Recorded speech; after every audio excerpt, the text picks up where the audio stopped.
Hello everyone, কি অবস্থা তোমাদের সবাই এই গরমের ভিতরে? আলহামদুলিল্লাহ, আমার অবস্থা কিন্তু খুবই ভালো এখন বর্তমানে, বিকজ হচ্ছে বৃষ্টি হবে। বৃষ্টি কি হবে, বৃষ্টি হইতেছে, কি যে ভুলভাল বলি। যাই হোক, এই বৃষ্টিটার সময় এত এত ভালো লাগে। আচ্ছা, আপনাদের বৃষ্টি কি ভালো লাগে? আমার কিন্তু বৃষ্টি অনেক পছন্দ। আপনাদের বৃষ্টি কি ভালো লাগে?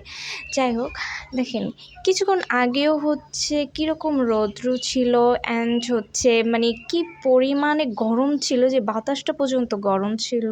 দেন 1 সেকেন্ডের ভিতরে আমি ব্যালকনিতে দাঁড়ানোই ছিলাম, জাস্ট 1 সেকেন্ডের ভিতরে দেখেন বৃষ্টি শুরু হয়ে গেল। অ্যান্ড বৃষ্টির পরের মুহূর্তটা তো আরও সুন্দর, আরও সুন্দর, মাশাআল্লাহ এত সুন্দর দেখতে। জাস্ট দেখেন, ক্যামেরা ভালো করে উঠে না, একদম পুরাটা আকাশ লাল হয়ে গেছে এবং সব কিছু লাল হয়ে গেছে। আর এত এত ভালো লাগতেছিল যা বলার বাহিরে। দেখেন কি সুন্দর, মাশাআল্লাহ। আসলে কি মানে আল্লাহ চাইলে কি না পারে, তারপর আমরা এই আল্লাহরে চিনি না। আল্লাহ 1 সেকেন্ডে সব কিছু চেঞ্জ করে দিতে পারে। যাই হোক, টাটা, বাই বাই, আল্লাহ হাফেজ।